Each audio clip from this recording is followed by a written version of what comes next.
আমাদেরকে বাধ্য করছে সরকার তাদের বিরুদ্ধে আন্দোলন করার জন্য। এই আন্দোলন কিন্তু শেষ পর্যন্ত যাবে, সরকার পতন না হওয়া পর্যন্ত। হয়তো সরকার এই সংস্কার, আমরা যেটা বলছি তারা যেটা বলেছিল, এটার মধ্যে কোনো ভিন্নতা নাই। এই সংস্কারগুলি করতে হবে, এই পার্লামেন্টের এই অধিবেশনে করতে হবে। দরকার হলে পার্লামেন্ট 3 দিন এক্সটেন্ড করেন, 4 দিন এক্সটেন্ড করেন, এটা তো কোনো রামায়ণের মহাভারত শুদ্ধ হবে না। 7 দিন এক্সটেন্ড করে এটা শেষ করেন। তাহলে বাইরে যে অসন্তোষ, দ্রব্যমূল্য নিয়ে সমস্যা, যুদ্ধের কারণে সমস্যা, এটা যে 3য় বিশ্বযুদ্ধের রূপ নেবে না, এটা এখনো কেউ হলফ করে বলতে পারবে না। অবস্থা কিন্তু ভালো না। অনেক দেশ ইতিমধ্যে একসাথে হয়ে গেছে। আমরা যখন বিএনপিতে ছিলাম এটা ছিল না, আমরা বুক পেতে কাজ করেছি। আপনাদের অবগতির জন্য জানাতে চাই, এরশাদের বিরুদ্ধে সর্বশেষ পতনের মিছিলটা আমার নেতৃত্বে হয়েছিল। আমার সাথে ছিল আমানুল্লাহ আর খায়রুল কবির খোকন আর ছাত্র দল, যুব দলের নেতারা। আমরা শুরু করেছিলাম গুলিস্তান থেকে, আমাদের লক্ষ্য ছিল মৌচাক পর্যন্ত যাওয়া। নেতারা ফটো উঠানো শেষ, পাশে তাদের গাড়ি দাঁড়ায় থাকে, গাড়িতে করে তারা চলে যায়, মোটরসাইকেল থাকে।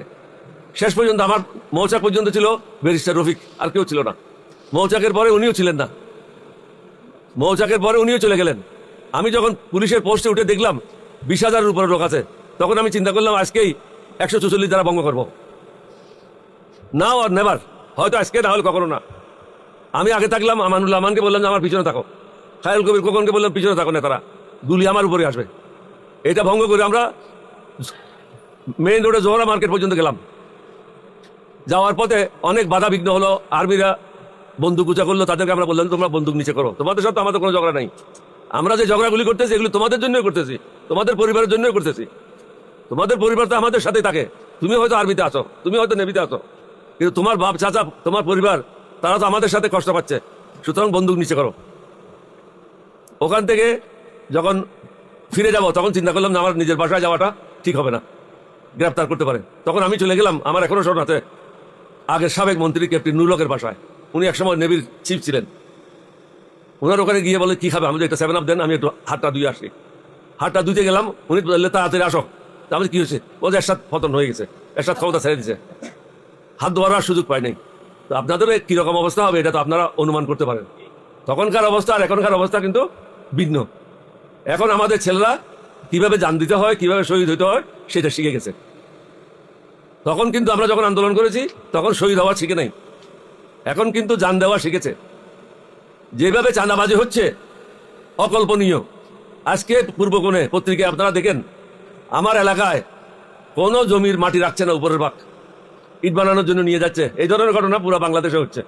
ফলে কি হবে, আপনার কৃষির উৎপাদন হ্রাস পাবে, গর্ত বাইরে যাবে, পানি জমা হবে, ফসল নষ্ট হবে।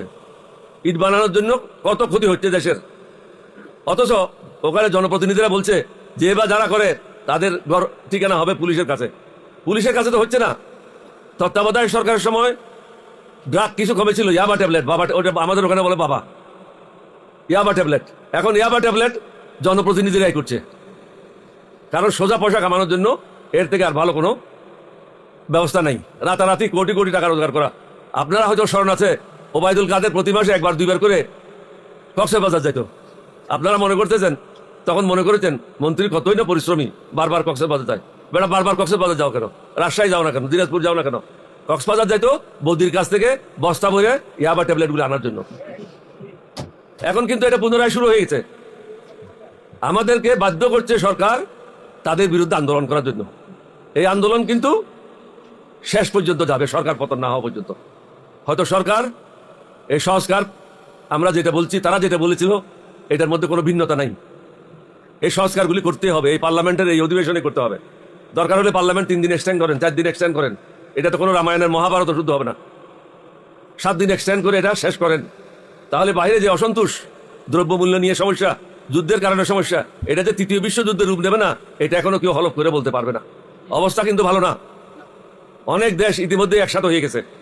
আপনারা নিশ্চয়ই শুনেছেন, চায়না আনকন্ডিশনাল সাপোর্ট দিয়েছে, রাশিয়া আগের থেকে আনকন্ডিশনাল সাপোর্ট, ইরাক যেটা ইরানের বিরুদ্ধে ছিল তারাও আনকন্ডিশনাল সাপোর্ট দিয়েছে, পার্সিয়াল সাপোর্ট দিয়েছে কাতার।